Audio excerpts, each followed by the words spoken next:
যদি আজ ভোট হয় কিংবা আজ থেকে 1 মাসের মধ্যেও ভোট হয়, তাহলে রাহুল গান্ধী প্রধানমন্ত্রী হতে পারেন। ইন্ডিয়া জোট পেতে পারে 280টি আসন আর এনডিএ 240টি আসন, অন্যান্যরা 23টি। আর 2029-এর ভোটের সময় প্রথাগত রাজনীতির খোল নলচেটাই হয়তো বদলে যেতে পারে। এমনকি রাজনীতির সংজ্ঞার মধ্যে বিরাট পরিবর্তন আসতে পারে। কেন বলছি এসব কথা? একটা দেশব্যাপী জনমত সমীক্ষার রিপোর্টে উঠে এসেছে এই তথ্য। 543টি লোকসভা কেন্দ্রেই এই জনমত সমীক্ষা চালানো হয় বলে দাবি করেছে ওই সমীক্ষক সংস্থা পোলট্র্যাক। একই সঙ্গে সমীক্ষার ফলাফল দেখার পর প্রশ্ন উঠছে, এটা কি শুধু রাহুল গান্ধীর উত্থান, নাকি মোদি যুগের পর ভারতীয় রাজনীতিতে নতুন প্রজন্মের রাজনৈতিক পুনর্বিন্যাসের শুরু? সবটা বলবো। প্রথম থেকে শেষ পর্যন্ত আজকের এই ভিডিওটা দেখুন, তাহলেই বুঝতে পারবেন কি পরিবর্তন হতে চলেছে নাকি কোনো পরিবর্তন হচ্ছে না। আমি তারক ঘোষ, আর আপনারা দেখছেন ভয়েস 9 বাংলা। পোলট্র্যাকের জনমত সমীক্ষা বলছে, আজ যদি দেশের মানুষের সামনে প্রধানমন্ত্রী হিসাবে দুজনের মধ্যে পছন্দ জানতে চাওয়া হয়, তাহলে রাহুল গান্ধী 58% এবং নরেন্দ্র মোদী 42%, অর্থাৎ ব্যবধান 16%। কিন্তু এখানেই বিষয়টা শেষ হচ্ছে না, কারণ একই সমীক্ষায় যখন প্রশ্ন করা হচ্ছে তরুণরা নিজেদের ভবিষ্যতের নেতা হিসাবে কাকে দেখতে চান, তখন ব্যবধানটা আরও বিস্ফোরক। রাহুল গান্ধী 69%, নরেন্দ্র মোদী মাত্র 23%, অর্থাৎ 46%-এর ব্যবধান। আর তারপরেই আসছে আরেকটি প্রশ্ন, আজ যদি লোকসভা নির্বাচন হয় তাহলে কোন জোট কত আসন পেতে পারে? পোল ট্র্যাকারের প্রজেকশন বলছে ইন্ডিয়া জোট 280টি, এনডিএ জোট 240টি এবং অন্যান্যরা 23টি। এখন প্রশ্ন হলো, এটা কি শুধুই একটা ওপিনিয়ন পোল, নাকি ভারতের রাজনীতিতে সত্যি একটা দীর্ঘমেয়াদী মুড চেঞ্জ তৈরি হচ্ছে? আর আজ যদি এই পরিবর্তনটা শুধু আজকের ভোটের হিসেব না হয়ে তরুণ প্রজন্মের রাজনৈতিক মানসিকতার পরিবর্তন হয়, তাহলে 2029-এর ভারতীয় রাজনীতি আজকের রাজনীতির মতো নাও থাকতে পারে। কেন বলছি? কেননা ভোটের ফল বদলানোর আগে বদলায় ভোটারের মন, আর সেই মনের পরিবর্তনের কিছু ইঙ্গিতই কি এবার ধরা পড়েছে এই সমীক্ষায়।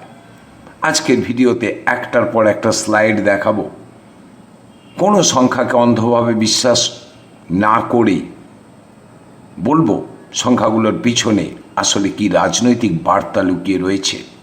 আর শেষে রাখবো সবচেয়ে গুরুত্বপূর্ণ প্রশ্নটা, রাহুল গান্ধীর উত্থান কি শুধু মোদির বিরুদ্ধে অ্যান্টি ইনকামবেন্সির গল্প, নাকি ভারতীয় রাজনীতিতে সত্যি একটা নতুন রাজনৈতিক প্রজন্ম তৈরি হচ্ছে? চলুন একেবারে প্রথম স্লাইড থেকে শুরু করি। এখানে যে সংখ্যাটা চোখে পড়ছে, রাহুল গান্ধী 58%, অর্থাৎ প্রধানমন্ত্রী হিসাবে ব্যক্তিগত পছন্দের প্রশ্নে এই সমীক্ষায় রাহুল এগিয়ে। কিন্তু এখানে একটা বিষয় খুব পরিষ্কার করে বলা দরকার, এটা নির্বাচনের ফল নয়, এটা একটা ওপিনিয়ন পোল বা জনমতের সমীক্ষা। অর্থাৎ নির্দিষ্ট সময়ের মধ্যে মানুষের মনোভাব কী ছিল তার একটা ছবি। তাই এটাকে আজ ভোট হলে নিশ্চিত রাহুল প্রধানমন্ত্রী হতেন এভাবে বলা ঠিক হবে না। আবার এটাকেও সম্পূর্ণ উড়িয়ে দেওয়া যায় না, কেননা রাজনৈতিক সমীক্ষার আসল গুরুত্ব অনেক সময় সংখ্যার অ্যাবসলিউট ভ্যালুতে নয়, বরং কোন দিকে মুড যাচ্ছে সেটা। আর সেই মুডের সবচেয়ে বড় ইঙ্গিত পাওয়া যাচ্ছে পরের স্লাইডে। সবচেয়ে জনপ্রিয় ইউথ লিডার কে? মোদি 36%, রাহুল 58% এবং অন্যান্যরা 6%। স্ক্রিনে দেখুন সবচেয়ে জনপ্রিয় ইউথ লিডার, দেখে নিন একবার। পরের স্লাইডটা দেখুন, যুবকরা নিজেদের ভবিষ্যতের জন্য কাকে নেতা মনে করেন? মোদি 23%, রাহুল 69%, আঞ্চলিক নেতারা 2%, অন্যান্যরা 6%।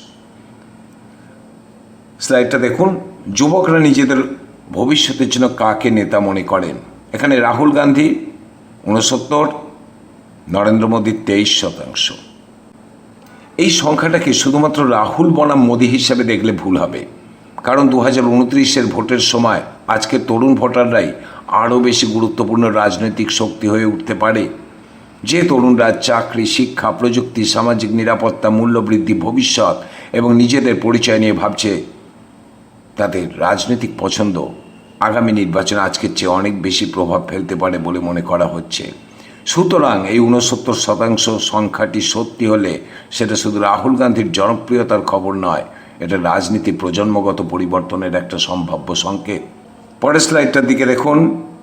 রাহুল গান্ধীর লিডার অফ অপোজিশন এলওপি 61% ভালো, 39% হচ্ছে খারাপ। এর একটা রাজনৈতিক গুরুত্ব আছে, কেননা এতদিন রাহুল গান্ধীকে নিয়ে বিজেপির সবচেয়ে বড় রাজনৈতিক আক্রমণগুলোর একটা ছিল তিনি আসলে সেই রকম কোনো অপোজিশন লিডার নন। কিন্তু যদি মানুষের একটা বড় অংশ এখন তার পার্লামেন্টারি রোলকে ইতিবাচক হিসাবে দেখতে শুরু করে, তাহলে তার রাজনৈতিক পরিচয় বদলাচ্ছে। আগের রাহুল ছিলেন মূলত বিরোধী দলের নেতা, আর এখন ধীরে ধীরে তার সামনে তৈরি হচ্ছে সম্ভাব্য বিকল্প সরকার প্রধান এর ইমেজ। এই পারসেপশন চেঞ্জটাই আসলে সবচেয়ে গুরুত্বপূর্ণ।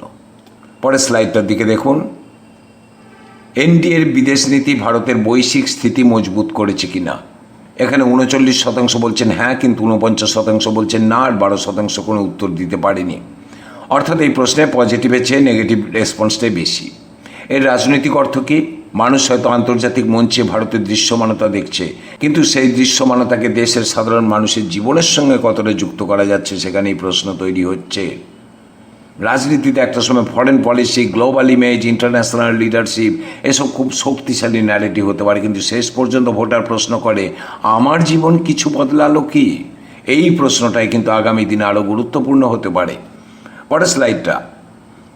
প্রশ্ন করা হয়েছে ইলেকশন কমিশন কি স্বাধীনভাবে কাজ করছে। 42% বলেছেন হ্যাঁ, কিন্তু 48% বলছেন না, এবং 10% কোনো মত দিতে পারেননি। অর্থাৎ নেগেটিভ পারসেপশন সামান্য হলেও বেশি। এখানে আবারও বলবো, এটা কোনো প্রতিষ্ঠানের বিরুদ্ধে চূড়ান্ত রায় নয়, কিন্তু একটা গণতান্ত্রিক ব্যবস্থায় যদি ভোটারদের একটা উল্লেখযোগ্য অংশ নির্বাচন ব্যবস্থার নিরপেক্ষতা নিয়ে প্রশ্ন তোলে, তাহলে সেটা রাজনৈতিকভাবে অত্যন্ত গুরুত্বপূর্ণ। কারণ নির্বাচন শুধু ভোটের দিনে হয় না, নির্বাচনের প্রতি মানুষের বিশ্বাসও গণতন্ত্রের একটা গুরুত্বপূর্ণ অংশ। পরের স্লাইডটার দিকে দেখুন। 7 নাম্বার। 59% বলছেন হ্যাঁ, 32% বলছেন না, এবং 9% কোনো উত্তর দিতে পারেননি।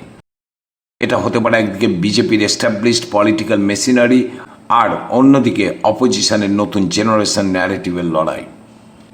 এর পরের স্লাইড। আজ লোকসভা নির্বাচন হলে, পোল ট্র্যাকারের হিসেবে হাইপোথেটিক্যাল লোকসভা ইলেকশন হলে ইন্ডিয়া জোট পেতে পারে 280টি আসন, এনডিএ 240টি এবং অন্যান্যরা 23টি। অর্থাৎ এই প্রজেকশানে ইন্ডিয়া জোট এগিয়ে 40টি আসনে। এখন এখানেই সবচেয়ে বেশি সাবধান হতে হবে, কারণ এটা প্রজেকশন, অ্যাকচুয়াল ইলেকশন রেজাল্ট নয়। কিন্তু রাজনৈতিকভাবে এর গুরুত্ব রয়েছে অন্য জায়গায়।